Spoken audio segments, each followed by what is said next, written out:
Well, hello, I'm Justin Bieber, and I'm here to do my comedy bit about the Bible. Anyone that's seen me with my shirt off knows that I've got a huge Christian cross tattooed on myself, and I've been known from time to time to tell people that I'm a Christian.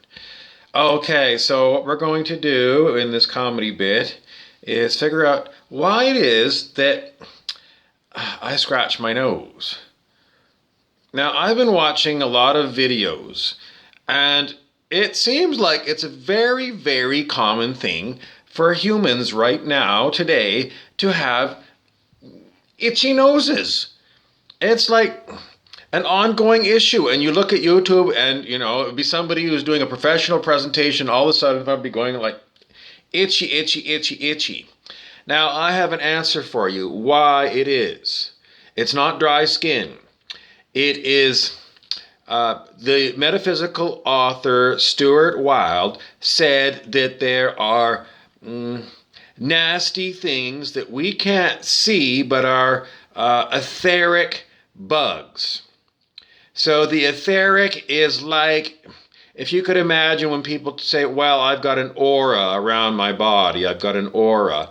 Well, your aura is basically equivalent to the etheric.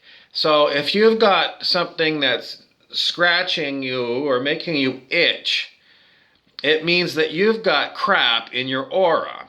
And you can't see these etheric bugs unless your third eye, that's that, pineal gland, if that's open, some people apparently can see etheric bugs and things, seers.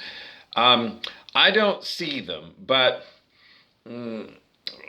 this has gone on long enough, and having read Stuart Wilde's article, I believe it. I believe there is crap floating around that's not invisible wavelength. It's not, light doesn't pick it up, but we notice it. And you go watch, you'll see people always going like this.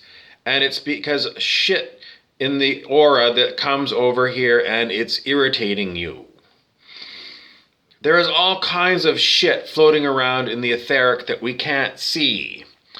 Some people get bitten by these etheric bugs.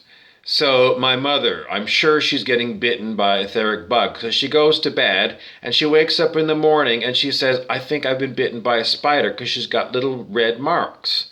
And this has happened to me before too. Then she thinks that she's got bed bugs or something. No, it's not bed bugs. There's no bed bugs. This is like when you go and inspect the bed and there's no bed bugs. There's no spiders. There's nothing. So it's etheric bugs, etheric spiders. There's all kinds of etheric beasties that prey on humans. Now, I'm Justin Bieber again. Okay, so I have to go to the Bible, all right? So here is my Good News Bible. It's the New Testament, which is the second half of the Christian Bible.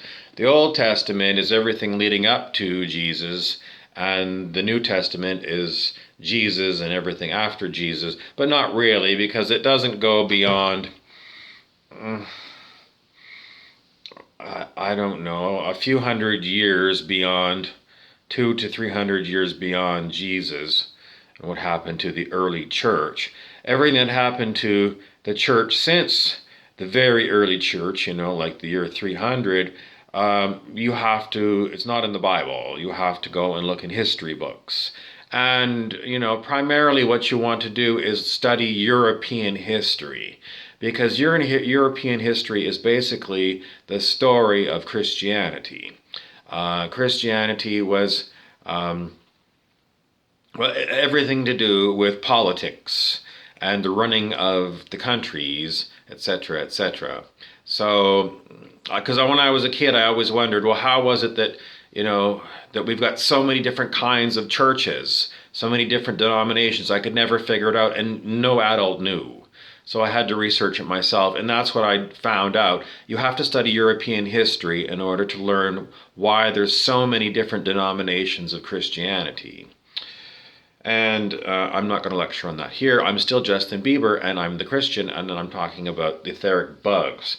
So what we're going to do with my New Testament is we're going to turn to a page at random and see if it helps us figure out what these etheric bugs are and what to do with them. Okay, so here we go. I'm going to my handy dandy ironing board, and here's my New Testament, and we're going to turn to this page, and we're going to go right here. And it says, "We were there when he was given honor and glory by God the Father, and when the voice came to him from the supreme glory, saying, 'This is my own dear Son, with whom I am pleased.' We ourselves heard this voice coming from heaven, and when we were with him on the holy mountain." So we're even more confident of the message proclaimed by the prophets. You will do well to pay attention to it, because it is like a lamp shining in a dark place until the day dawns and the light of the morning star shines in your hearts. Above all else, remember that no one can explain by himself a prophecy in the scriptures, for no prophetic message ever came just from the will of man, but men who were under control of the Holy Spirit as they spoke the message that came from God. And then it goes on to false teachers. False prophets appeared in the past among the people, and in the same way false teachers will appear among you. They will bring in destructive, untrue doctrines and will deny the Master who redeemed them. And so they will bring upon themselves sudden destruction. Even so, many will follow their immoral ways, and because of what they do, others will speak evil of the way of truth. In the greed, these false teachers will make a profit out of telling you made-up stories. For a long time now, their judge has been ready, and their destroyer has been wide awake. God did not spare the angels who sinned, but threw them into hell, where they are kept chained in darkness, waiting for the day of judgment. God did not spare the ancient world, but brought the flood on the world of godless people. The only ones he saved were Noah, who preached righteousness, and 7 other people. God condemned the cities of Sodom and Gomorrah, destroying them with fire, and made an example of what will happen to the godless. He rescued Lot, a good man, who was distressed by the immoral conduct of lawless people. That good man lived among them, and day after day he suffered agony as he saw and heard their evil actions. And so the Lord knows how to rescue godly people from their trials and how to keep the wicked under punishment for the day of judgment, especially those who follow their filthy bodily lusts and despise God's authority. Blah, blah, blah, blah, blah, blah. Okay, so there I am, Justin Bieber, and I am told that we must give up our horrible, vile, bodily lusts. So you have to go to the 7 deadly sins. And I don't even know if the 7 deadly sins are in this Bible. I'm not a know-it-all, unfortunately. But greed and avarice always come to mind.